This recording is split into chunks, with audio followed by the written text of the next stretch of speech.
Jadi hari ini kita bakal ngomongin tentang moving on and letting go. Semoga teman-teman nanti pada bisa cerita-cerita tentang proses moving on dan letting go-nya. Sambil menunggu siapa kan masuk pertama di sini. Oh, udah lumayan banyak. Ini udah ada samanya juga di sini. Mungkin ada teman-teman dari Discord juga ya, ada Sita juga. Ada semuanya udah di invite naik. Kalau teman-teman mau naik langsung naik aja ya ke entar request untuk naik. Tunggu. Karena begini nggak tahu apakah kedengeran atau enggak teman di sini. Semoga kedengeran ya. Dan yang tadi Kak Salma, Kak Sita ya, Kak Sita juga sih. Udah dinaikin juga. Invite to speak udah naik. Arianti naik. Sita naik. Udah teman-teman yang lain juga mau naik. Silakan. Nah, ada tiga orang naik. Ada Kak Salma, ada Arianti. Siapa dua? Sita, apa kabar Sita? Halo Devon, kabar baik. Alhamdulillah. Nih suaraku kedengeran kan ya? Kedengeran. Oke. Iya, gue yang belum memperkenalkan diri ya karena gue kan pakai akun Roadspace ya. Jadi Iya. teman-teman belum. Oke. Jadi selamat datang teman-teman di Twitter Space-nya Growth Space. Twitter Space Growth Space agak berlima ya. Dan hari ini kita ngomongin moving on and letting go gitu. Bersama gue Devon. Karena pakai akun Growth Space jadi mungkin teman-teman agak bingung ya siapa ini, tapi bisa panggil gue Devon. Dan di sini juga ada teman-teman dari teman-teman speaker Growth Spacer juga, ada dari berbagai latar belakang dari Growth Spacers ini. Dan kita bakal ngomongin moving on and letting go. Sebetulnya apa sih? Lebih ke pengalaman masing-masing gitu. Nah, langsung aja kita mulai aja ya. Kita ke teman-teman yang udah naik dulu, udah jadi speaker di sini buat cerita-cerita dulu. Karena tadi Sita udah disapa. Mungkin ini perkenalan dulu Sita. Boleh memperkenalkan diri dulu. Oke, thank you Devon udah diundang untuk di Twitter Space ini. Ini perkenalan diri selain nama apa aja nih kira-kira? Sekarang lagi sibuk apa gitu sana. Mungkin background halo. Oke, siap. Oke, teman-teman, perkenalkan nama aku Sita Putri, biasa disapa Sita.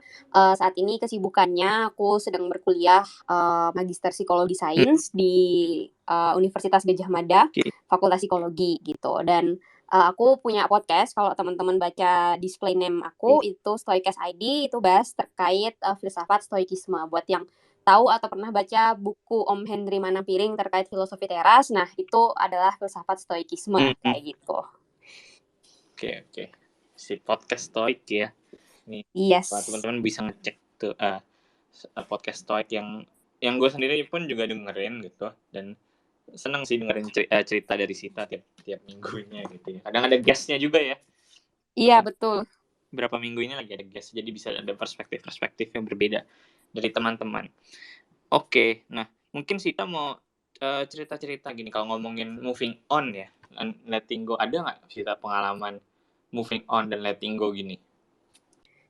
Pastinya ada ya Devon, pengalaman moving on and letting go. Tapi sebenarnya pengalaman terkait kedua hal ini, moving on dan letting go kan nggak hanya terkait relationship atau hal-hal yang berbau hubungan antara dua insan atau dengan sesama teman gitu kan gitu. Tapi biasanya terkait hal-hal yang mungkin terjadi kepada diri kita sendiri gitu. Kayak aku misalnya yang baru banget kejadian kemarin itu, tahu ya, belum setahun ada tuh ya aku gagal di beasiswa gitu. Dan itu kan cukup salah satu impian yang itu cukup berdampak gitu loh kalau misalnya hal itu gagal gitu. Dan di sini memang cukup susah gitu, padahal kan kayak impian yang udah aku pengenin sejak aku lulus 2019 lalu gitu, terus ketunda karena pandemi, dan akhirnya baru dibuka di tahun 2021 pendaftarannya lagi. Dan itu juga butuh waktu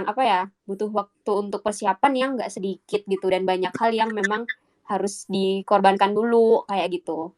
Mungkin itu sih pengalamanku. Dan ketika gagal pun kayak sekarang tuh masih sering kepikiran kayak, mikirnya lebih ke kayak, bener nggak sih tujuanku kemarin aku ikut daftar beasiswa itu gitu, terus kayak kayak lebih ke evaluasinya aja sih. Jadi moving on-nya, sebenarnya terbantu juga dari proses aku mempraktekkan stoikisme itu gitu, Devon. Jadi nggak yang cuma serta-merta, "Oke, aku bisa move on," terus nggak ada proses di balik move on, enggak. Tapi, proses yang aku jalani pun kayak,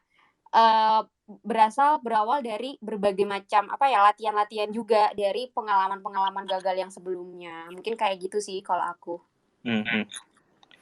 Kalau kalau Sita sendiri sekarang apakah sudah bisa move on dari itu?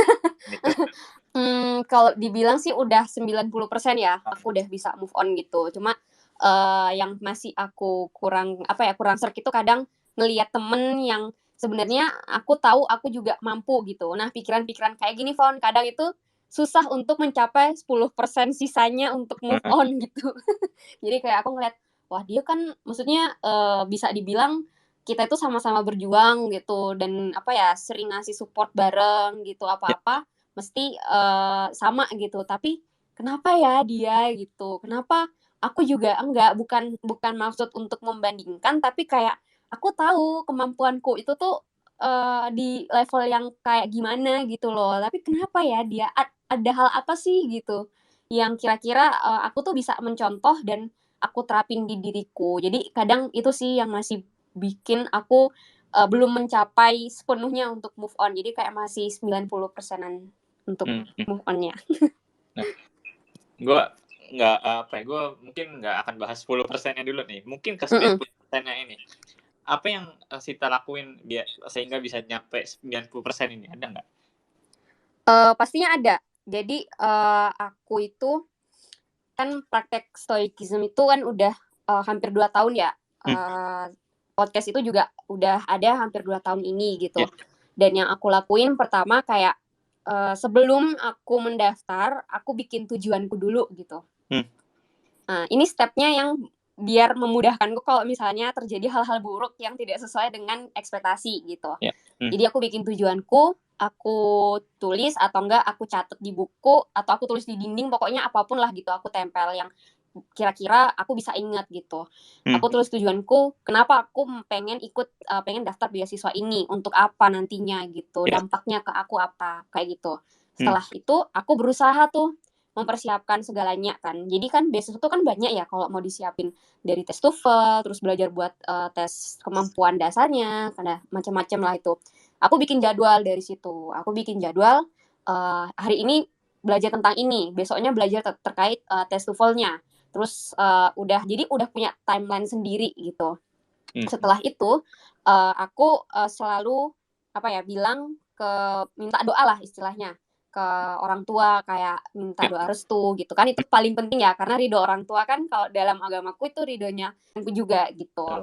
Hmm. Heeh, terus habis itu, aku bilang ke diriku, "Sita, kamu kalau misal terjadi hal-hal yang buruk, kamu tidak ada yang berubah dari kamu sebagai manusia." Itu yang selalu aku bilang ke diriku sendiri gitu. Karena Hmm. aku mempraktekkan stoikisme, itu adalah Hmm. salah satu prinsip yang namanya premeditatio malorum. Jadi Nah. kayak apa ya namanya, visualisasi negatif. Kalau sesuatu terjadi, sesuatu yang buruk terjadi, kamu sudah ada step-nya untuk keep moving on, keep going on itu seperti apa. Jadi setelah itu pun aku juga, mempersiapkan nih, "Oke sih, kamu misalnya nggak lolos, kamu masih bisa daftar beasiswa yang ini." Ya.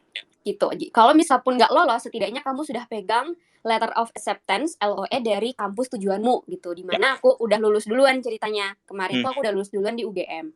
Udah setelah itu baru aku, berusaha ya buat, sekuat tenaga gitu. Bukan berarti pasrah kayak ya udah, tapi aku tetap, berusaha sekuat tenaga buat, belajar, kemudian macam-macam lah mempersiapkan semuanya kayak gitu. Hmm. Dan ketika pengumuman sebenarnya udah ketahuan gitu awalnya karena tes kemarin itu online dan skornya itu udah bisa kita lihat gitu. Ya. Nah, setelah itu kamu kayak, "Oke Sita, nggak apa-apa, kamu sudah berusaha dan itu adalah, usaha terbaik yang sudah kamu berikan," gitu. Tidak ada yang, akan kamu sesali nantinya. Ketika Hmm. kamu gagal, kamu akan tetap, manusia seutuhnya dan kegagalan itu tidak mendeskripsikan kamu sebagai orang yang sepenuhnya itu gagal gitu. Itu hanyalah satu perjalanan dalam hidupmu gitu yang nantinya akan ya menjadi cerita juga untuk dirimu, untuk mungkin anak-anakmu, untuk teman-teman yang lain juga dan pendengar-pendengar di Twitter Space ini kayak gitu. Itu yang aku selalu tekankan ke diriku sendiri gitu. Dan surprisingly ketika pengumuman di hari hanya, sebenarnya aku males buka websitenya gitu karena aku udah bisa menduga gitu dari hasil yang tes kemarin. Pas aku buka udah tuh kelihatan gitu, maaf Anda tidak lulus. Oh ya udah gitu. Dan itu yang bikin aku kaget adalah biasanya aku tuh nangis gitu kan, kayak yang kenapa aku nggak lulus gitu, nangis dan itu cukup lama. Tapi aku kaget juga, aku kayak pas buka oh ya udah kan cuma mengkonfirmasi aja aku tuh nggak lolos. Ya Sita kamu bener nggak lolos dan nggak apa-apa ya udah. Dan aku lanjut nonton anime setelah itu. Nonton apa? Dan IQ. nonton ini Demon Slayer waktu itu pas episode awal-awal yang season 2 gitu. Itu sih perjalanannya. Thank you Sita buat cerita ini. Thank you. Senang banget itu ya. Kegagalan tidak mendeskripsikan diri kamu ya. Ini Yes. bisa dijadiin quote of the day nih. Tapi gue juga mengamini hal itu juga sih. Kayak ya satu momen itu juga nggak bakal define who we are gitu loh. Kita itu kan bukan cuma satu waktu itu doang kan. Kita kan lebih dari itulah gitu. Bukan gitu sih kalau menurut gue ya. Thank you Sita. Ntar gue balik lagi mungkin ke Sita. Buat teman-teman yang mau cerita-cerita juga pengalaman move on-nya kayak Sita gini, boleh ya ntar langsung request aja. Nanti gue jadiin speaker gitu. Oke, sebelum kita bisa lanjut lagi. Nah, ini ada Kak Salma Dias nih. Kak Salma Dias ini seorang psikolog, betul kan Kak? Iya, halo Devon, ya. Apa kabar Kak? Hai, baik. Alhamdulillah baik. Kamu gimana kabarnya? Oke, baik juga Kak. Baik. Ini kita juga di Twitter Space ini menghadirkan psikolog biar kita bisa ada perspektif dari psikolog juga seputar move on ini kan.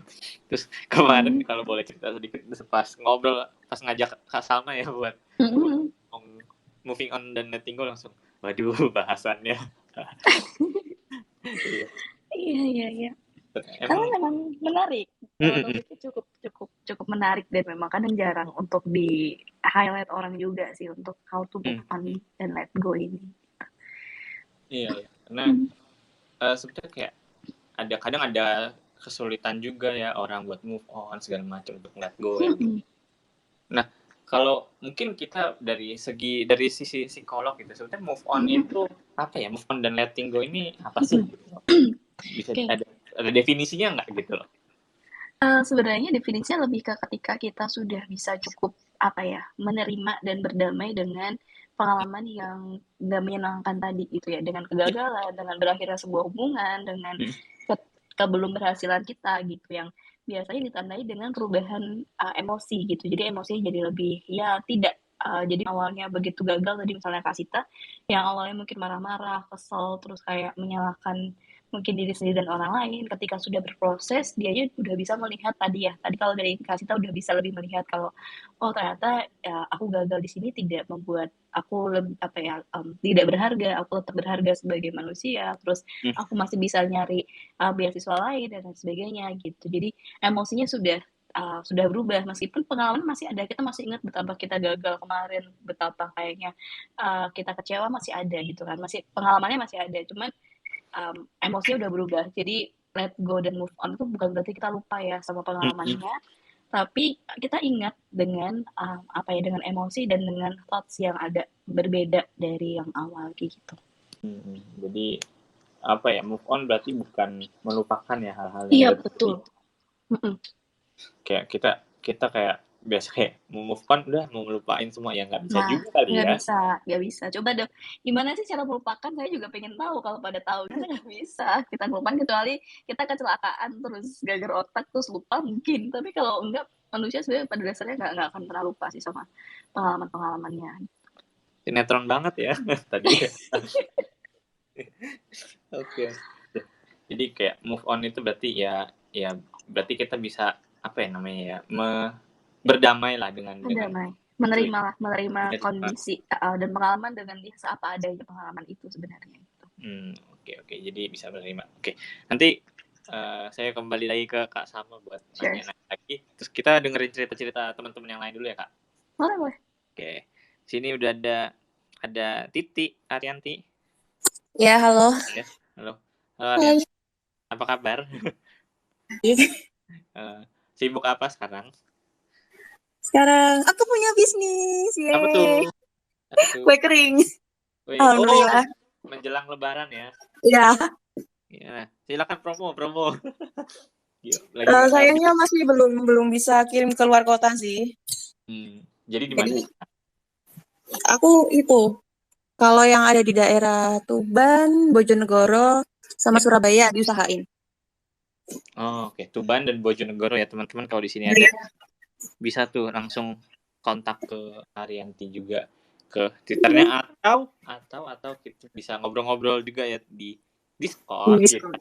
Yang linknya udah gue attach di atas gitu. Di situ juga ada channel entrepreneur gitu, kalau mau tanya-tanya soal gimana cara jualan segala macam bisa ke situ, atau mau kenalan sama Arianti juga bisa, karena Arianti ada di Discord juga ya. Jadi bisa ngobrol-ngobrol, bisa pesan-pesan, mungkin teman-teman bisa di situ. Oke. Nah, sekarang balik lagi ke topik gitu. Arianti ada pengalaman move on atau letting go gitu kah? Hampir sama kayak Kak Sita ya. Sekolah nih, soal sekolah. Ya. Jadi waktu aku lulus SMA, aku tuh pingin banget kuliah di Universitas Diponegoro, Undip. Jurusan hukum. But aku udah SNMPTN, udah tes jalur mandiri, udah tes segala macem lah di Undip, gak keterima. Semuanya tes di Undip gak keterima. Dan dari situ aku percaya satu hal, restu orang tua. Jujur aja waktu SNMPTN tuh almarhumah bapak itu pernah tanya, mau lanjut kuliah atau gimana ke depannya. Aku jawab, ya udah deh kuliah gitu kan, karena saudara-saudara aku juga kuliah kan. Udah kuliah, ya mau ngambil di mana? Aku bilang aku pingin di Undip. Alasan aku pingin di Undip itu, ya aku pingin kuliah di situ, terus ada teman aku, ada saudara-saudara aku, jadi aku nggak ngerasa kesepian gitu loh. Kan juga sana juga ada saudara aku. Tapi bapak bilang gini, nggak di Surabaya aja Kalau di Surabaya bapak bisa nengok gitu loh. Bapak bisa sering nengok tiap minggu gitu. Bisa nengok keadaan kamu gimana. Kamu juga kalau ada apa-apa juga bapak bisa langsung gitu kan. Karena di Surabaya juga ada rumah kan. Ya.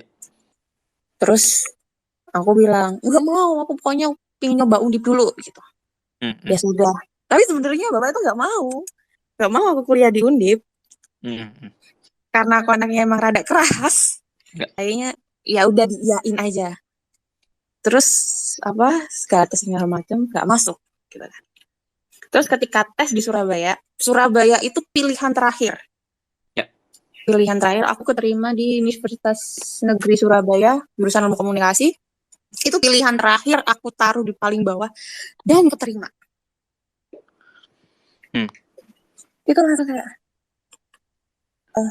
ini ya yang namanya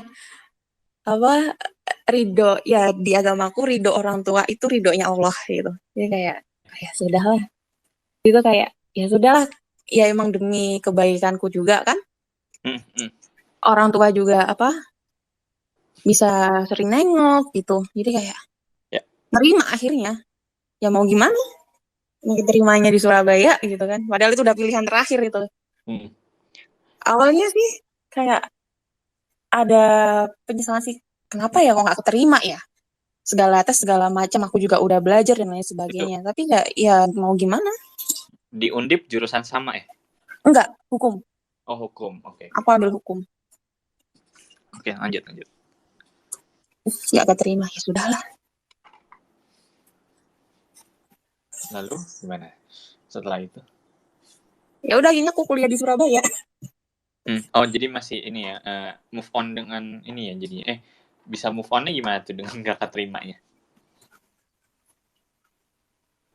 Bisa move on-nya bersyukur karena aku dapet universitas negeri. Karena dulu aku juga pernah sekolah swasta kan waktu SD. Bersyukur karena terima di negeri, nggak semua teman-teman aku bisa kuliah juga. Terus orang tua juga support di sana. Ya. Selama kuliah juga lancar. Terus apa lagi?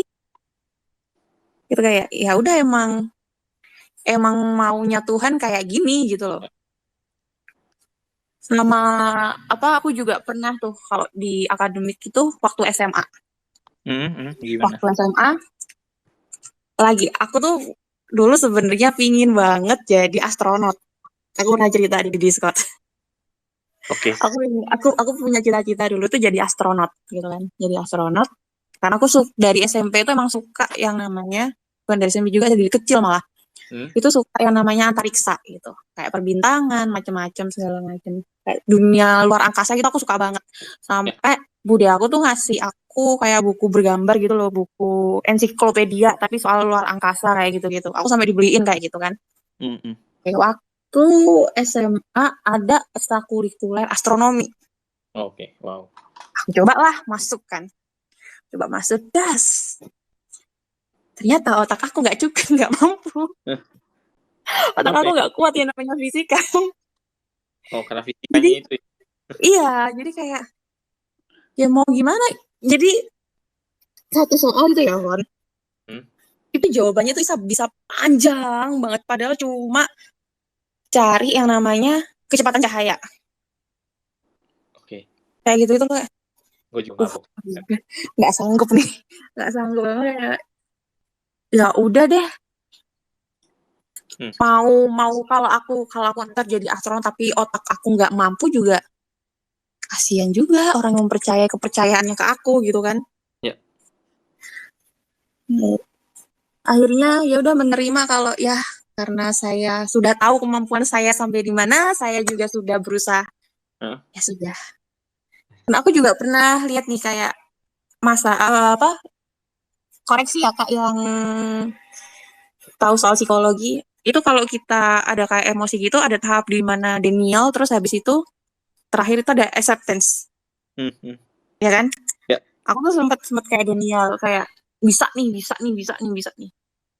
Ya. Tapi setelah dicoba nggak bisa. Ya udahlah, mau gimana? Akhirnya juga menerima gitu kan. Oke. Apa ya? Kan ini juga berhubungan dengan pendidikan gini. Lama nggak sih untuk move on-nya gitu? Move on-nya nggak juga sih. Bisa dibilang aku kalau udah kayak aku tipikal orang yang aku bakal berjuang sesuatu sampai aku kerasa oh cukup nih. Kalau emang nggak bisa ya udah, kalau bisa alhamdulillah gitu. Jadi kalau emang aku pingin sesuatu bakal aku usahain sampai dapet. Kalau nggak dapet ya udah, mau gimana gitu. Berarti bisa cepat ya itu gara-gara kayak ya aku udah total gitu ya. Aku udah usaha di situ. Udah kasih yang terbaik gitu ya. Ya. Udah coba, seenggaknya aku udah coba gitu dan aku nggak nyesel. Oke. Jadi itu salah satu cara yang juga Arianti kayak biar nggak nyesel juga gitu ya jadinya dengan kalau misalnya mengalami kegagalan gitu ya. Ya malah terbaik, udah mencoba yang terbaik. Ya kalau emang ternyata nggak jodoh lah istilahnya ya mau diapain lagi gitu ya. Kalau dari Arianti ya. Iya. Oke. Thank you. Ada yang mau share lagi nggak, Ti? Udah situ aja. Oke, thank you buat ceritanya gitu. Nah, mungkin teman-teman yang masih mau coba cerita-cerita tentang pengalaman move on yang gini, mungkin nggak harus relationship. Nah, kayak tadi kan ini malahan dari tadi nggak ada relationship. Ini ngomongin dari pendidikan, mungkin dari pekerjaan, dari apa gitu ya. Ini boleh banget buat naik untuk cerita-cerita, tinggal request aja gitu. Ini lanjut dulu ya ke ada Anne juga di sini. Halo Anne. Halo, malam Devon. Malam juga Anne, apa kabar? Iya baik, Devon. Anda lagi sibuk apa nih sekarang? Sibuk kerja aja sih. Sekarang aku kerja di perusahaan asuransi sebagai programmer. Biasa sibuk kerja aja. Oke. Tadi pikirnya asuransi sebagai agent, ternyata programmer. Di plot twist. Oke. Ada cerita moving on yang mau diceritakan gitu? Iya, aku ada cerita sih. Sebenarnya aku juga sedang berproses dengan moving on and letting go ini. Jadi mungkin sambil cerita juga bisa sebagai proses untuk aku lebih moving on sama letting go dengan keadaanku sekarang. Jadi aku ini didiagnosis skizofrenia sama psikiater. Sebenarnya pertama kali kejadiannya itu udah cukup lama ya. Pas aku masih SMA, masih sekolah. Sekarang aku udah kerja ya, jadi sekitar ada 10 tahun lebih lah pastinya. Dulu itu, jadi aku kayak pernah ngedenger kayak ada suara, tapi orang yang ngomong nggak ada di sekitar aku, jadi cuma suara aja. Ya. Tapi ternyata itu ternyata salah satu tanda-tanda kena skizofrenia itu ya. Jadi untungnya orang tua aku sih anterin aku ke psikiater, jadi ketahuan bahwa aku mengidap itu. Dan sampai sekarang aku masih berusaha berproses untuk menerima. Soalnya bisa aja penyakit aku ini kambuh. Terakhir itu aku kambuh udah cukup baru sih sebenarnya ya, tahun lalu. Jadi aku sempat kambuh dan dirawat lagi di rumah sakit. Ya. Tapi ya kalau lagi nggak kambuh sebenarnya sih nggak bakal ketahuan aku ini pengidap skizofrenia. Soalnya ya kalau lagi biasa-biasa aja sih ya biasa-biasa aja. Jadi sebenarnya sih agak ke aku sendiri aja efeknya. Jadi aku kurang merasa pede, kadang suka minder. Ya. Karena dengan penyakit ini aku rasa aku nggak bisa kayak orang lain gitu. Entah kenapa pikiran itu ada di aku sih. Tapi baru-baru ini nih ada fasilitas psikolog yang disediain sama kantor. Kebetulan aku ikut itu juga. Aku ikut itu, terus psikolognya kasih aku satu pandangan kayak gini. Jadi si schizophrenia ini sebenarnya kalau dilihat sama kayak penyakit biasa kayak hipertensi gitu. Jadi bisa kejadian ke siapa aja. Dan salah satu cara untuk jaga dia under control ya dengan selalu minum obat dan selalu jaga kontrol ke psikiater tiap berapa bulan sekali sih. Ya. Nah, dari situ aku juga akhirnya mulai merasa, ya ini emang aku menderita ini, dan aku minum obat untuk justru membantu aku nggak kambuh lagi. Jadi itu mulai memberi aku satu mindset sih bahwa bisa loh hidup biasa dengan kondisi schizophrenia ini. Jadi sekarang sih mana aku pernah baca ya di Filosofi Teras, salah satu yang nggak bisa kita kendalikan itu kesehatan termasuk di dalamnya. Jadi ya saya mulai lebih menerima bahwa selama aku sehat dan bisa beraktivitas itu udah suatu bersyukur lah. Aku bisa bersyukur lah. Ya. Pak, ya selama ini juga masih tetap kesulitan sih, kadang masih kesulitan. Tapi ya udah lebih baik lah bisa aku bilang lebih baik daripada sebelum-sebelumnya. Karena sebelum-sebelumnya aku kayak negatif thinking terus sih. Udah mulai bisa menerima ya? Iya. Wah, semangat Ana. Iya, makasih. Saya udah mau cerita ini. Iya, sama-sama. Ada yang mau diceritain lagi kah? Mungkin kalau ada yang sama kayak aku, mungkin aku cuman bisa bilang, kamu bisa kok mengatasi ini untuk lebih baik lagi. Paling itu aja sih. Nice. Ya. Teman-teman yang mungkin yang punya kondisi yang sama atau yang mirip-mirip ya. Ini juga dari Ana yang mengalami ternyata bisa ini ya move on dan malah kasih semangat sekarang gitu. Oke. Sebelum ke speaker lainnya, coba kita balik lagi ke Kak Salma Dias. Halo Kak, gimana, ada yang menarik dari cerita teman ini atau gimana?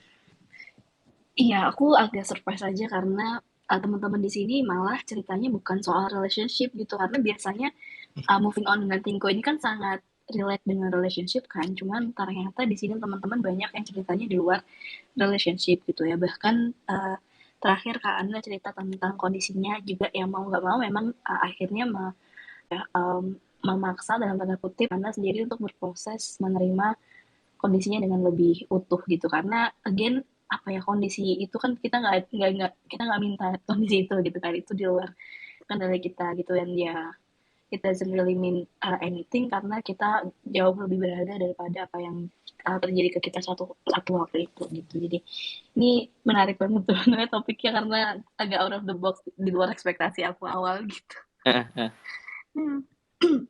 Nah, kalau dari Kak Salma sendiri apa ya, mungkin kayak ada tips-tips nggak sih kayak biar bisa move on atau bisa letting go gitu? Oke. Yang pertama memang kita perlu untuk take your time dulu sih gitu. Kadang kita apa ya buru-buru untuk langsung aduh gimana nih ya gue harus move on nih dari misalnya ada relationship atau kayak udah deh nggak boleh lama-lama bersedih masa gini doang gue sedihnya lama-lama padahal kunci awalnya adalah it's okay take your time aja untuk apa ya untuk memproses semuanya dulu dan memang tadi sempat disinggung juga oleh aku lupa Kak Ana apa yang sebelumnya tentang five yaitu yang lima fase dari grief gitu ya atau di sini letting go juga bisa gitu jadi memang awalnya wajar banget kalau teman-teman yang ngerasa kehilangan atau ngerasa kegagalan dan lain sebagainya itu untuk denial dulu untuk marah dulu dengan kondisinya wajar banget jadi nggak bisa yang kayak tiba-tiba gagal beasiswa terus langsung udah nggak apa-apa yang penting udah nyoba nggak bisa namanya dia masih marah dulu kayak memang fasenya itu marah dulu gitu jadi it's okay kalau memang awalnya masih kayak aduh kenapa sih kok aku harus begini kenapa sih kok ini harus terjadi ke aku itu wajar banget gitu ya jadi denial anger di awal memang wajar untuk nah baru setelahnya kan nanti kita akan masuk ke fase bergaining nanti agak turun lagi ke arah depression terus baru mulai ke arah acceptance dan sebenarnya dari awal denial hingga acceptance ini tidak ada yang namanya apa ya berapa lama durasi yang wajar nih untuk kita bisa move on sepenuhnya gitu jadi memang untuk proses moving on dan letting go tiap orang tuh beda-beda dan itu nggak apa-apa kita sendiri yang bisa menilai misalnya Kak Ana coba mungkin bisa menilai yang di awal benar-benar dapat mungkin diagnosis schizofren itu hingga sekarang mungkin sudah lama gitu ya sudah lebih dari setahun pasti awalnya udah beda perasaannya awalnya mungkin kayak marah banget 10 misalnya bahkan 100 sekarang dia kadang masih marah tapi udah bisa sedikit di kontrol atau sedikit diusahakan gitu jadi memang kita nggak bisa membandingkan kayak aku aja habis putus bisa kok langsung move on atau langsung dapet yang baru nggak bisa gitu karena tiap orang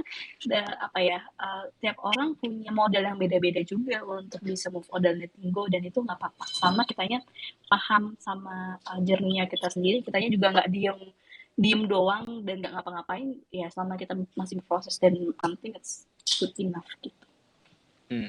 Berarti dari waktu ya tuh orang juga beda-beda ya.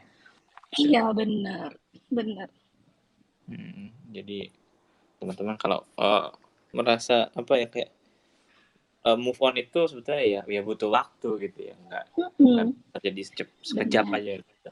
Dan misalnya udah berproses setahun nih misalnya terus tiba-tiba at some point kita kayak keinget lagi terus sedih lagi iya nggak apa-apa gitu bukan berarti terus kita harus sepenuhnya kayak baik-baik aja dan fine aja enggak gitu. Jadi kalau at some point karena kita masih keinget masih sedih lagi nggak apa-apa kan sama kan tadi udah beda nih rasanya udah nggak seintens dulu misalnya udah nggak sama dulu kayak gitu.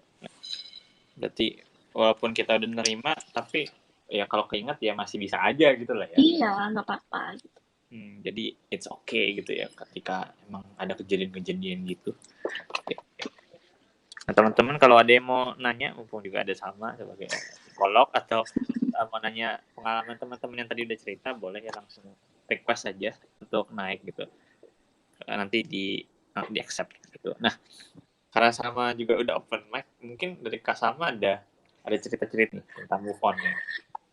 Ada ya cerita klasik soal aku dulu pernah udah pacaran 4 tahun tapi akhirnya udah berakhir jadi kayak harus mulai dari awal lagi ya, itu cerita klasik. Aku yakin banyak juga teman-teman yang ngalamin itu gitu. Terus yang akhir-akhir ini kayak baru banget beberapa hari yang lalu. Jadi Aduh, kayaknya Devon tuh minta tolong aku buat speaker sini kan kayak hari apa ya waktu itu ya? Hari Kamis nggak sih hari Kamis kalau nggak salah ya, Kamis atau Jumat gitu ya. Nah, Terus ini ada apa nih? Selasa. Hari Minggu itu kebetulan hari Sabtunya aku kebetulan baru dapat kabar. Jadi aku kebetulan lagi bangun startup juga, dan tahun ini aku ikut Founder Institute ya, jadi kayak startup accelerator inkubator something gitu yang base-nya Southeast Asia, jadi memang cukup besar. Nah, aku baru dapat kabar baru itu hari Sabtu kalau aku harus out dari the program gitu ya, karena katanya performance aku lacking, jadi agak poor performance dan nggak ada closure apapun. Jadi kayak aku pikir lah, kayaknya aku fine aja deh, kayaknya aku bisa ikut the program well, terus kayaknya nggak pernah ada any issue, any problem. Tapi kenapa kok tiba-tiba langsung dapet email you're out karena lack of performance dan tidak ada closure apapun. Wah, itu langsung kayak, kenapa nih, kan langsung mulai, wah langsung masuknya ke fase yang denial and anger itu, kayak kenapa sih nih kok kayak gini tuh, kayak itu bener-bener seharian aku waktu itu memang lagi drop banget sampai nangis banget, karena emang kayaknya nggak ada yang salah dari akunya gitu. Jadi kayak ini karena nggak ada yang salah, kenapa harus kayak gini gitu. Cuman setelah udah puas untuk nangis baru bisa kayak ini, oke, karena aku udah ngelakuin again ya tadi, keinget yang stoicism juga, bahwa ya udah aku udah berusaha sebisa aku. Mungkin jawabannya closure-nya kita nggak akan bisa tahu hari ini atau besok. Kalau kata Bang John, mungkin kita tahunya bertahun-tahun kemudian kayak kenapa sih ini terjadi sekarang, dan ya udah nggak apa-apa gitu. Dan ya akhirnya aku bisa lihat dari sisi lain, ya udah mungkin di sini aku bilang mungkin universe memang pingin aku untuk fokus di satu hal dulu, instead of aku fokus di sini dan lain sebagainya. Jadi kayak ya pelan-pelan memang kadang bergaining sendiri, kayak ya udah nggak apa-apa, masih bisa coba tahun depan dan lain sebagainya, dan ya udah gitu sih. banget sih Pak. Sama. Jadi ya sekarang masih lagi proses juga ya berarti ya. Iya. Dan selama proses ini ya gimana? Apakah ya udahlah gitu? Apakah sebenarnya yang cukup membantu tuh support sih dari tim juga, dari teman-teman, bahwa aku kan sempat juga mempertanyakan, aduh kalau aku nggak ada event ini, kayaknya aku nggak punya bargaining position, kayak nggak punya value deh. Padahal mereka bilang enggak lah, ini tuh cuman satu hal, justru value kamu tuh lebih dari ini gitu, kamu kayak tetap berharga, kamu tetap valuable, kamu tetap dan sebagainya gitu. Jadi support teman-teman, support tim tuh bikin aku kayak ya ternyata aku nggak sendirian untuk menghadapi ini gitu. Dan ternyata mereka tetap melihat aku dan menerima aku the way I am aja kayak gitu. Jadi again memang support tuh akhirnya perlu juga gitu buat kita bisa berproses untuk moving on dan letting go akhirnya. Ya. Berarti ya ini proses ya. Iya. Thank you Pak Salma udah mau sharing juga. Ya ternyata psikolog ya juga bisa mengalami juga ya justru. Yang biasa kita ini ya, yang biasa menganjurkan gini ternyata ini juga kali ya, karena udah belajar ilmunya mungkin malah bisa lebih mudah atau mungkin agak lebih mudah sedikit paling tidak gitu. Cuman sama aja sih sebenarnya, sama kayak ya sama-sama overwhelmed dengan emotionnya gitu, tapi paling nggak lebih kayak bisa lebih tahu apa yang dilakuin aja sih gitu. Jadi mungkin tidak terlalu overwhelmed dengan emosi yang mengganggu gitu. Ya. Thank you Pak Salma, semoga bisa. Sama-sama. Oke, sini ada satu lagi, ada Hasan yang belum ngomong. Halo Hasan. Hai, halo. Hasan, apa kabar Hasan? Alhamdulillah baik. Baru selesai nih dari taraweh. Oke. Gimana? Lagi sibuk apa sekarang? Sekarang lagi di depan laptop. Ngurusin pekerjaan yang belum selesai. Semangat. Bisa ambil ngobrol-ngobrol nih San, apa gimana? Bisa dong, bisa. Mari. Ada pengalaman move on?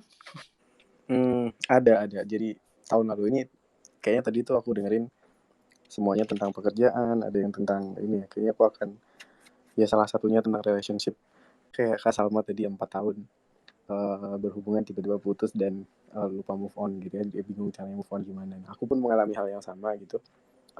Baru tahun kemarin ya, kurang lebih sekitar 6 tahun lah sekitaran, setelah berhubungan 6 tahun tiba-tiba ditinggal nikah gitu. Tiba-tiba ditinggal nikah itu berasa banget ininya. Kan ya pada saat itu aku merasa kayak aku tuh kayak nggak merasa apa ya, sedih, nggak merasa apa gitu, nggak ya, tapi aku nggak tahu. Pada saat itu aku klaim begini, aku nggak tahu gimana rasanya sakit hati, apakah ini rasanya sakit hati gitu. Cuman yang aku rasain cuman pada saat itu aku cuma berasa sesek aja gitu kan. Terus akhirnya dari situ aku inisiatif buat bikin video gitu. Aku merekam semua cerita ya agak-agak ini sih, agak-agak gimana gitu, tapi aku melakukannya. Aku bikin satu video panjang tuh 1 jam lebih.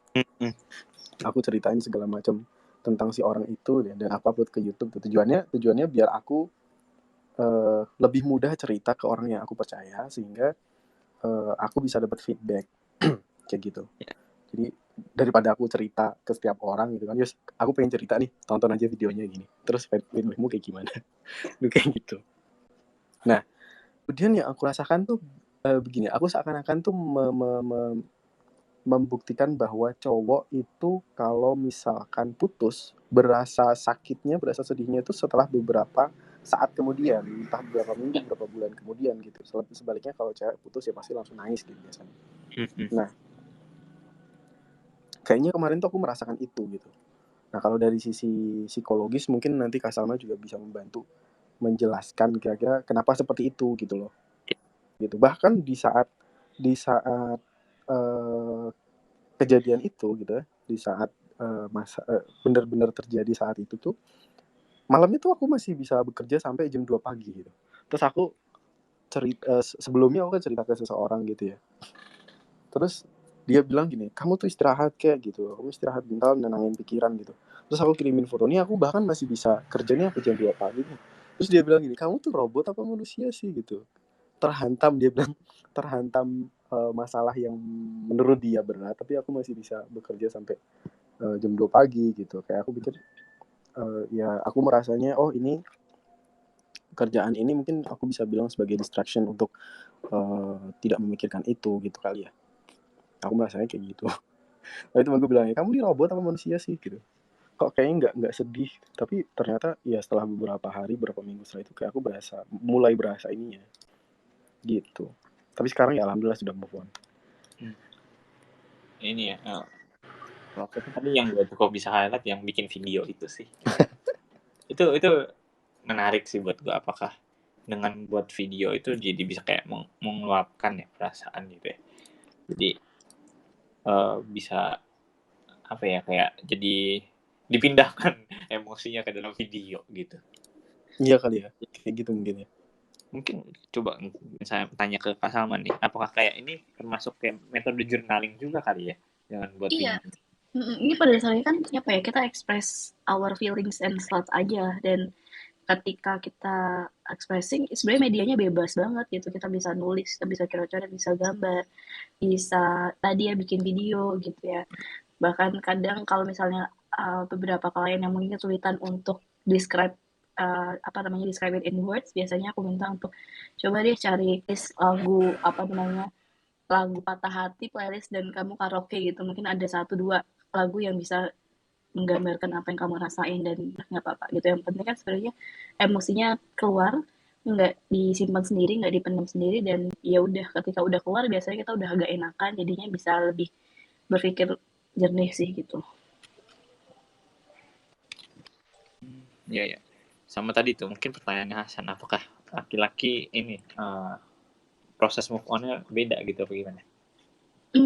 Sebenarnya enggak juga sih gitu. Sebenarnya tergantung dari banyak hal juga gitu. Mungkin salah satunya kayak kebetulan lagi ada aja kerjaan gitu ya, lagi banyak yang harus dikerjakan, jadinya belum sempat untuk memproses yang kondisi ini. Tapi kalau udah kayak lagi ngapa-ngapain, mungkin lagi luang, lagi santai, kayak baru kepikiran nih kemarin sedih juga ya dan sebagainya gitu. Jadi banyak hal sih sebenarnya yang menyebabkan kenapa orang nggak langsung diproses apa gimana. Kalau perempuan kan memang biasanya cenderung lebih ekspresif ya gitu, cenderung lebih merasakan bahkan nggak hanya saat putus gitu ya, nggak hanya saat ada kondisi ini, bahkan di hari-hari biasa aja mereka memang banyak menggunakan feelings dan apa emosinya dulu, jadinya kayak udah langsung otomatis aja gitu. Kalau laki-laki kan kayak biasanya cenderung lebih oh ya udah gitu, oh awalnya putus ya udahlah aku ngerjain yang dulu terus apa gitu, mungkin mungkin belum terlalu memproses apa namanya emosinya dan ya udah nggak apa-apa sih sebenarnya gitu.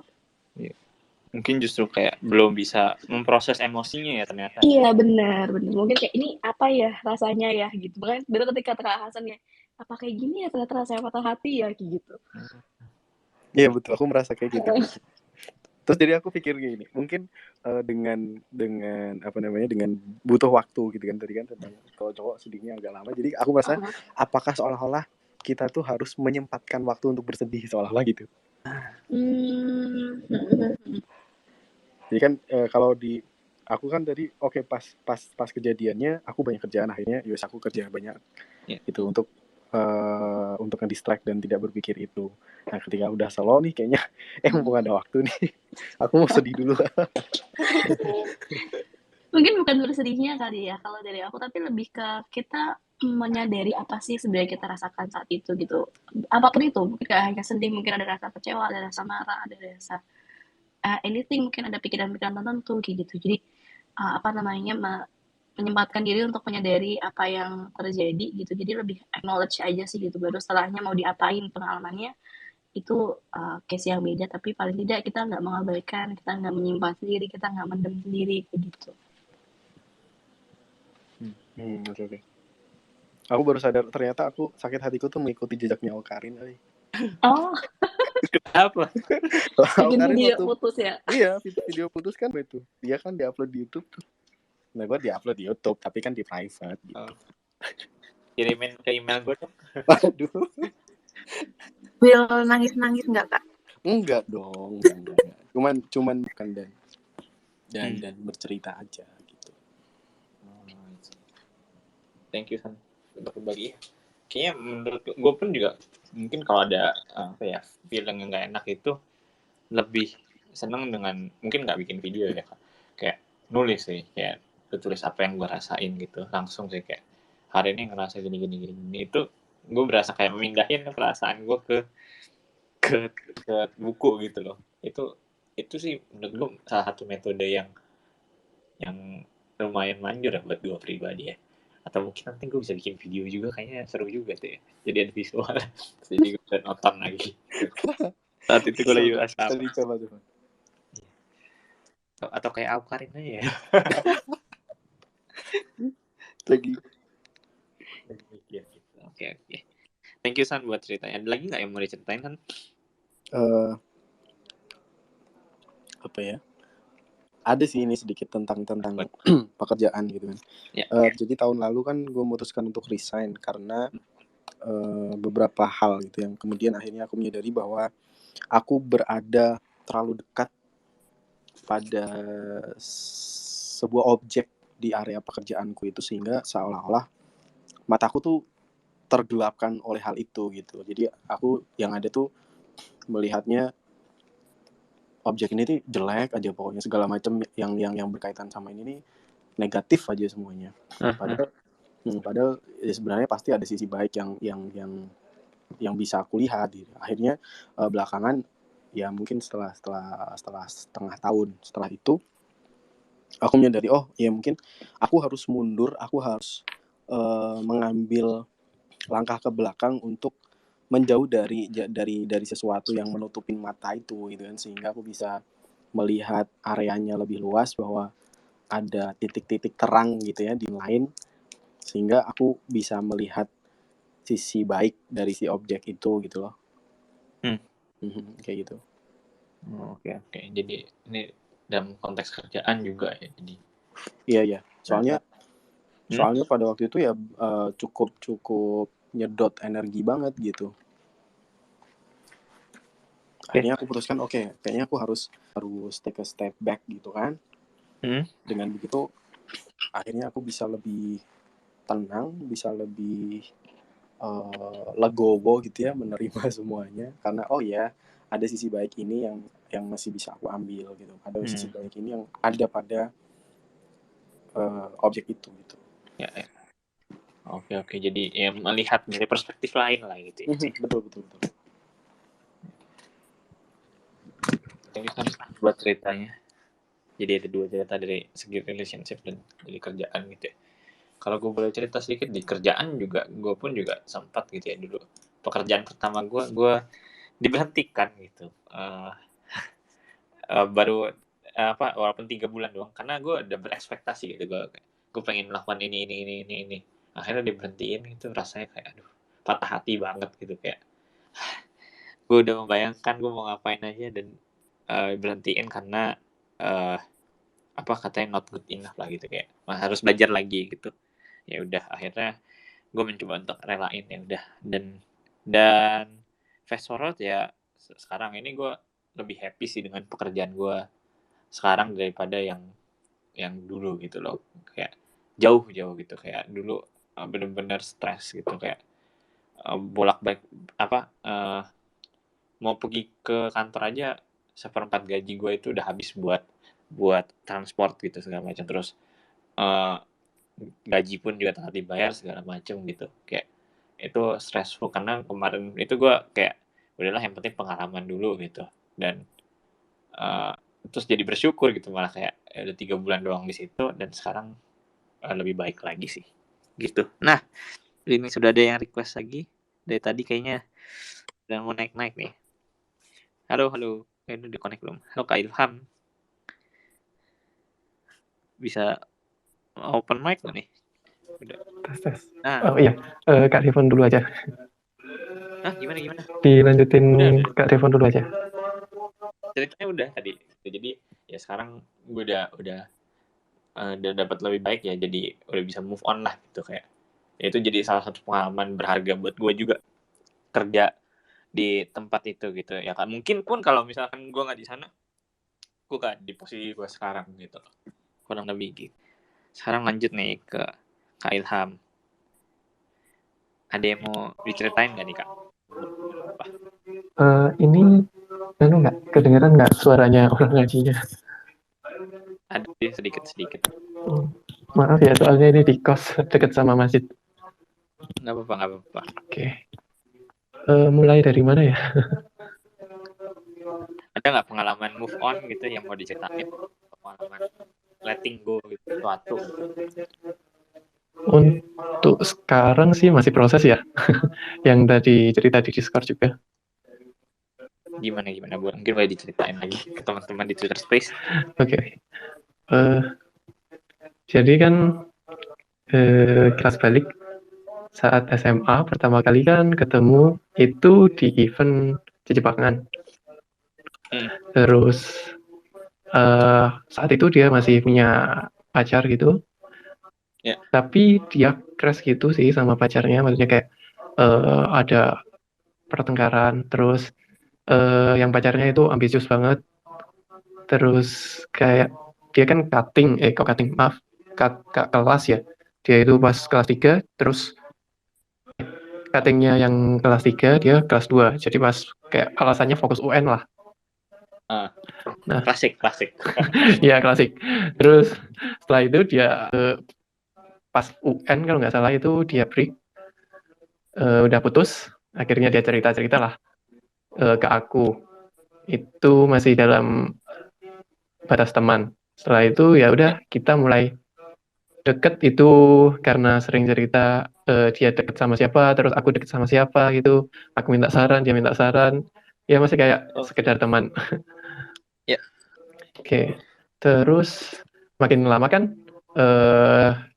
saat SMA kan aku tahu ya, kayak dulu itu aku ngerasa seneng sama orang, tapi kayak nggak yakin gitu loh, cuman hanya sebatas seneng, nggak ada ya naksir, nggak ada ke jenjang berikutnya.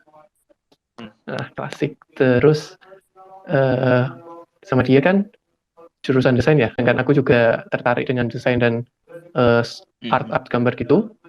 Akhirnya pembahasan kita jadi lebih lebih nyambung gitu. Terus saat mau kuliah itu SNMPTN, SBMPTN itu mulai ngebut-ngebutnya portofolio untuk buat masuk jurusan seni, ditemani dia juga. Terus pas di situ ya itu deketnya itu gara-gara SNMPTN dan SBMPTN, SBME Mandiri dan lain-lain. Itu ya mungkin saling menyemangati, tapi ya makin lama makin deket. Oke, habis itu saatnya itu nggak keterima semuanya. Akhirnya aku kuliah di swasta sekarang. Oke, habis itu, nah makin lama kan kita makin dekat. Kita mutusin untuk komitmen.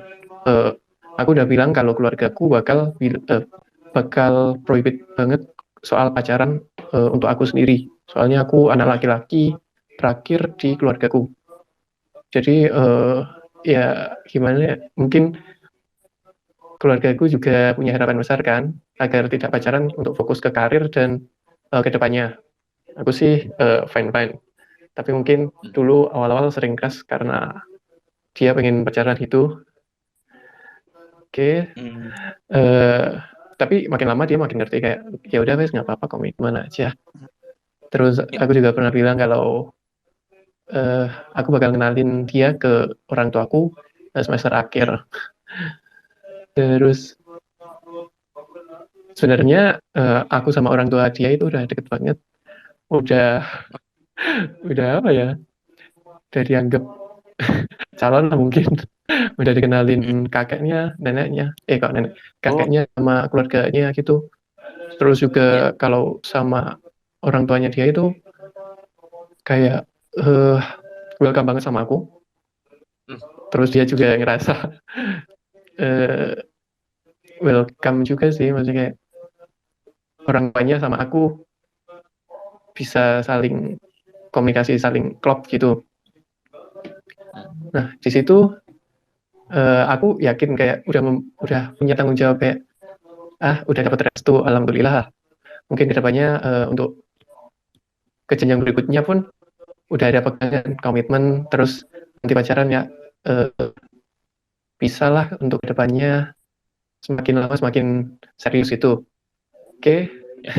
Time skip aja, kita kuliahnya LDR, Solo Malang.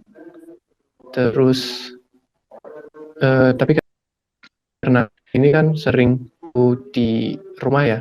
Rumah kita sebenarnya dekat ya, tapi kalau pas kuliah itu LDR. Jadi ya pas kuliah ini terus aku di Malang. Sekarang kemarin-kemarin kan aku pas KKN itu dia mulai agak menjauh. Aku juga ngerasa kayak ya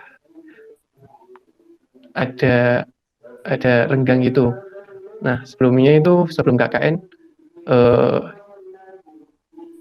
aku pernah jadi asisten lab juga ya. Itu asisten lab itu di situ kan makan waktu banget. Untuk lab sendiri mungkin seminggu bisa 3 kali lah aku mampir ke lab. Nah, di situ aku memutuskan untuk resign, tapi bukan karena alasannya aku pengen memperbaiki hubunganku juga, tapi pengen cari pengalaman baru. Mungkin karena udah 1 semester lah di sana, mungkin aku pengen coba hal baru. Terus di sana aku pas resign itu niatnya kan pengen memperbaiki hubungan dan cari hal baru. Di situ dia mulai kayak ya mungkin ragu atau gimana. Terus saat KKN ya itu mulai kegesek-gesek gitu. Nah, ternyata saat aku KKN dia itu udah deketin sama temen yang satu jurusannya itu. Yang udah ya mungkin dia udah kerja, udah klop gitu juga, udah sama-sama pekerjaan, sama-sama seninya. Dan aku pun nggak bisa kayak menyangka lah kalau dia lebih hebat daripada aku. Terus dia kan orangnya lebih kayak apa ya, berusaha keras banget gitu, workaholic lah intinya. Nah, sedangkan aku itu aku masih belum tahu, jujur passionku aku masih belum tahu, masih belum masih meraba-raba lah, pengen mencoba berbagai hal agar tahu mana sih yang aku bisa, mana sih yang aku klop, mana sih yang aku telanku emang bisa di situ. Nah, sedangkan dia kan udah punya apa namanya, kayak punya bidangnya, tahu dia di desain, terus dia udah kerja freelance, dan cowoknya yang deketin dia itu juga sama ya di bidangnya juga. Jadi ya mungkin di situ aku nggak bisa ngapa-ngapain lagi.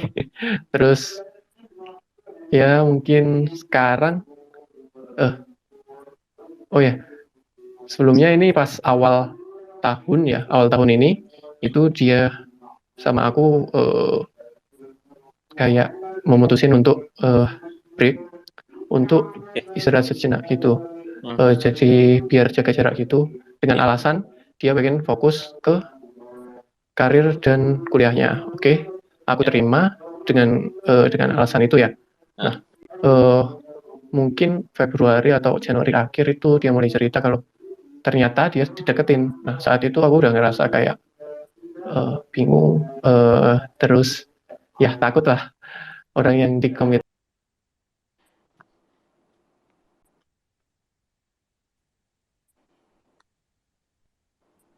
menulisin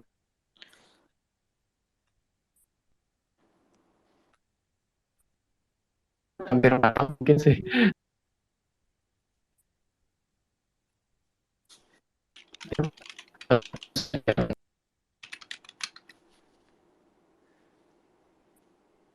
Halo, wah, sepertinya tiba-tiba menghilang. Ya. Jadi mungkin recap sedikit ya ke ceritanya. Sekarang Ilham dan pacaran lagi break dulu kali ya. Halo Ilham, sudah kembali? Kayaknya putus-putus nih.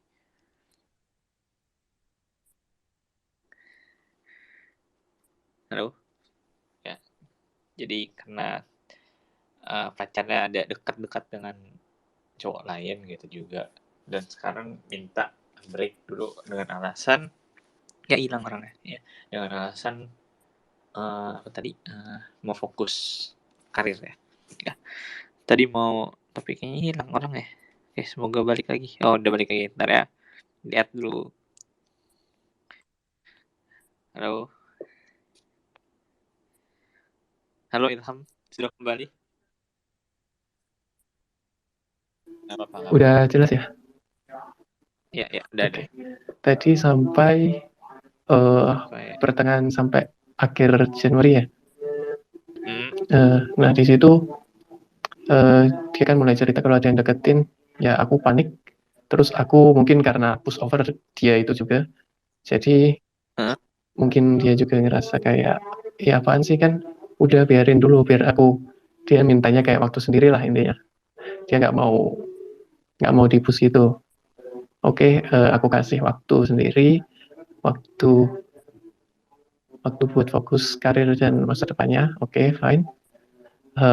Setelah itu dia kan pamitnya ya karena itu pas Februari tiba-tiba dia cerita kalau udah punya pacar, ditembak dengan alasan dia nerima karena apa namanya, ceritanya ke aku itu karena tanggalnya bagus dan pengen coba-coba. Nah di situ aku udah kayak selama 3 tahun dan hampir 4 tahun itu kan udah cerita banyak hal ya, udah punya nyiapin masa depan, rencana masa depan, terus tapi aku emang menyadari sih kalau komunikasi kita emang kurang. Di situ kayak aku kan orangnya kalau nggak ditanya nggak bakal bilang ya, kayak rencanaku untuk kedepannya dan lain-lain. Itu mungkin kayak aku nunggu waktu yang tepat, sedangkan dia itu ya sama sih aslinya juga. Kalau nggak ditanya juga nggak bilang. Itu mungkin kesalahan kita berdua tentang komunikasi, apalagi kan LDR, jadi tahulah mungkin kesalahan kita sama-sama salah, tapi juga sama-sama benar. Sampai sini pun sampai sekarang mungkin kita masih saling berhubungan, kadang chat sekedar chat. Untuk saat ini berteman sih. Kalaupun ditanya marah atau enggak sama dia, ya nggak bisa marah sih. Dia juga punya keputusan, tapi kayak dia ngerasa keputusannya salah, tapi dia tetap menjalani keputusannya. Aku jadi kayak ngerasa gimana ya? Kalau kamu tahu keputusanmu salah, tapi kamu tetap menjalani, itu masih ada benarnya menurutmu. Itu berarti bukan keputusan yang salah lah. Terus dia bilang kayak sering dulu bilang kan nggak membuka hati untuk orang. Jadi ya itu, aku nggak berani deketin dulu pas waktu dia pengen sendiri. Apalagi kan posisi LDR, jadi nggak bisa ketemu juga. Di situ aku ya cuman kadang chattingan atau sekedar telepon. Itu pun yang sebelumnya sangat intens, sebelumnya setiap malam selalu mungkin telepon, voice call, atau ya sampai ketiduran gitu. Sekarang pun pas Januari Februari itu kan dia minta sendiri, jadi aku jarang gitu. Nah sekarang ini aku masih tahap kayak recovery lah dari yang kemarin, dari mungkin trauma atau shock gitu. Mungkin itu sih ceritaku. Semangat ya Pak. Terima kasih. Ya, berarti masih dalam proses move on ya. Nih Hasan, mau disampaikan Hasan ya? Enggak, aku cuma mau ngerespon gini. Ayo semua yang di sini, siapa yang vote Mas Ilham balikan? Masalahnya aku Kalau aku enggak sih. Enggak, jangan. Enggak, jangan. Please, Jangan. Lari yang kencang. boleh dong ceritain, mungkin yang cewek itu bisa ceritain alasannya kenapa. Sebelum kita ke alasan teman-teman, coba kita tanyakan ke psikolog dulu ya, ke Kak Salma. Gimana nih Kak? Ada responnya nggak? Gimana nih maunya responnya gimana nih? Coba. Mau vote dulu ini, vote balikan atau? Aduh, balikan enggak kan tergantung Kak ininya ya, siapa namanya? Ilham ya? Ya. Tergantung Kak Ilham ya mau apa enggak gitu, tergantung ceweknya juga mau apa enggak gitu. Kan nggak bisa nih kita bilang balikan sananya nggak mau, kan nggak bisa gitu. Oh, ada quote nih Kak, aku ada quote ya. Gimana? Balikan itu ibarat remedial. Bisa, tapi nilainya nggak bisa lebih dari KKM. Aduh. Udah kegambar ya pengalamannya, kalau balikan sama mantan paling gini lagi gitu kan. Iya. Jadi begitulah, kalau Kak Salma bilang, tanya lagi ke Kak Ilhamnya gimana ya. Iya dong. Oke. Kalau aku sendiri sih, aku bukan orang yang nggak mau ya, mungkin bisa aja mungkin balikan, tapi ya itu tadi kayak kata Kak Ti, mungkin nggak sebaik sebelumnya, atau mungkin bisa aja karena pembelajaran ini makin dekat, jadi tahu kesalahan kita masing-masing gitu. Terus saat ini pun aku ngerasa ya, aku masih mau, tapi aku nggak bisa berharap lagi. Soalnya dia juga udah punya orang lain. Terus aku pun kalau mungkin posisinya dia itu nggak punya pasangan, ya mungkin aku masih ngejar, masih mau dan masih berharap lah. Tapi kalau dia udah sama orang lain, ya udah aku nggak bisa berharap, dan untuk mau dan tidak mau ya gimana ya? Mungkin karena belum move on, jadi ya masih mau lah. Iya. Terusan jawaban dari Ilhamnya sendiri. I know what you feel, Mas. Ya, inilah ya Ilham. Semoga bisa ini ya melewati, dan mungkin kita bisa bareng-bareng nih jadi support systemnya Ilham di Discord. Nah tadi kan Ilham udah masuk ke Discord juga kan, di Discordnya Growth Space Kelurahan Sukamaju. Ya udah sambil menjalani proses ya, udah ngobrol-ngobrol aja di Discord ya, kita bertumbuh bareng aja. Nah, kalau teman-teman ada yang mau juga gabung Discord, ya bisa klik link yang di attach di atas gitu. Thank you Kak Ilham untuk sharing-sharingnya. Mungkin ada yang mau disampaikan lagi atau enggak? Oh ya, mau tanya yang tadi tuh, yang tadi bilang kenapa harus balikan, dan juga mungkin pendapatnya. Oh, teman-teman di sini ya. Ya udah yang ada di speaker di atas. Silakan jawab satu-satu. Ada yang mau jawab duluan nggak? Ayo. Aku deh. Ayo, Debbie. Walaupun nggak ada pengalaman whatsoever, kalau cewek itu biasanya kan kalau cewek itu yang dideketin. Jadi dia itu yang cewek itu punya option, walaupun udah ada Kak Ilham, dia punya option lain karena dia kan dideketin sama orang-orang lain kan. Nah, kalau emang optionnya dia banyak dan dia ternyata udah jelas nggak pilih kakak, berarti it's okay gitu. Mungkin yang dia pilih lebih suitable buat dia. It doesn't mean kakak kurang atau gimana. Terus kalaupun kakak sekarang lagi proses move on, that's good. Tapi kalau menurutku jangan balikan. karena karena apa ya, nggak worth it aja. Why? Kenapa kok milih orang yang nggak milih kita gitu? Masih banyak kok fish in the sea gitu yang bisa suitable juga sama kakak, yang bisa cocok yang kakak, mungkin yang lebih baik juga, amin ya, kayak gitu. Jadi buat apa gitu.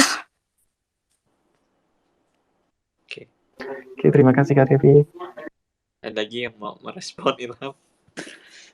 Aku setuju sama si Debbie sih, ya gimana ya, yang dia udah nggak milih kamu gitu loh. Buat apa gini loh, bukannya yang namanya cinta tuh harus berjuang bareng-bareng ya, bukan sendirian. Betul. Terus kalau kamu sendirian yang cinta, ya buat apa yang diperjuangin gitu loh. Kalau partnernya sendiri nggak mau diajak berjuang, apa? Iya sih, itu sih yang aku cari sendiri kan sebenarnya proses ya. Dia kan kayak aku ngerasa itu dia nanti bukan karena dia milih orang, maksudnya kayak dia memilih orang lain, tapi prosesnya itu untuk ketujuannya itu dengan orang lain. Kenapa kok nggak dengan aku aja?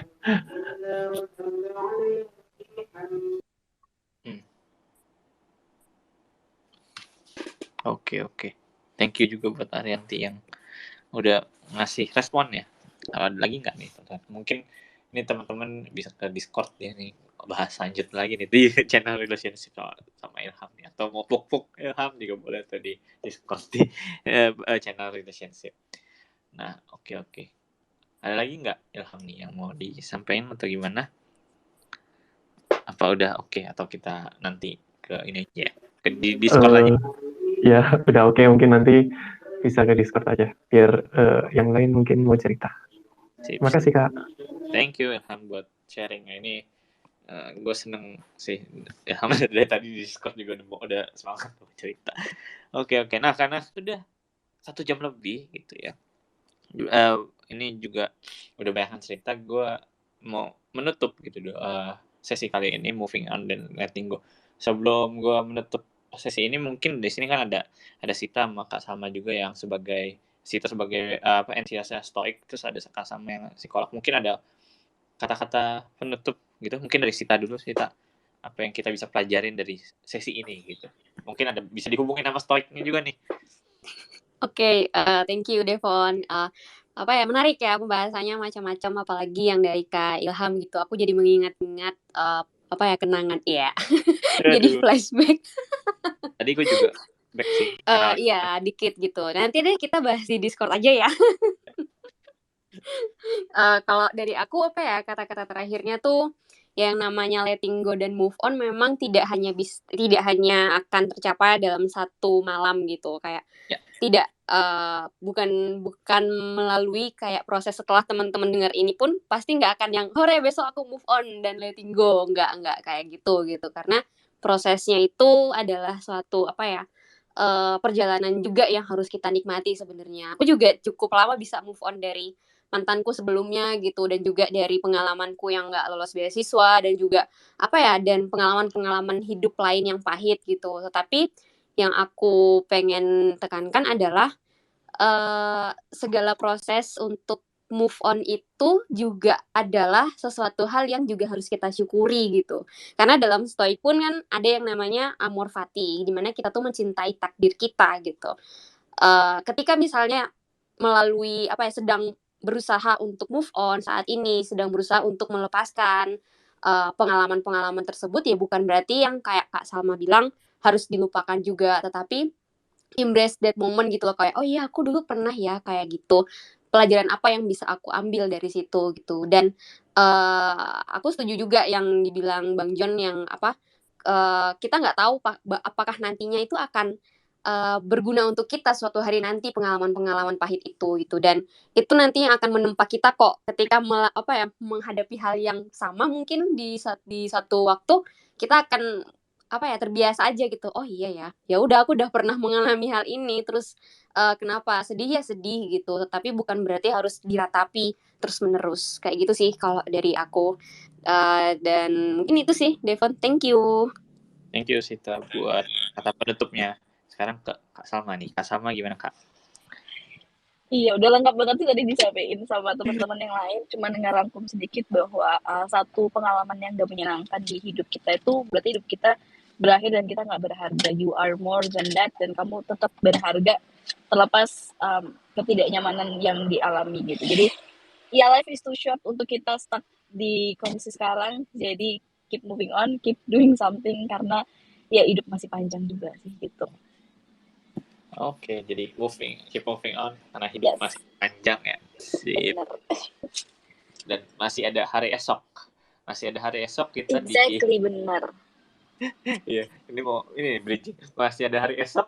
Besok kita ada beberapa event gitu di Discord gitu.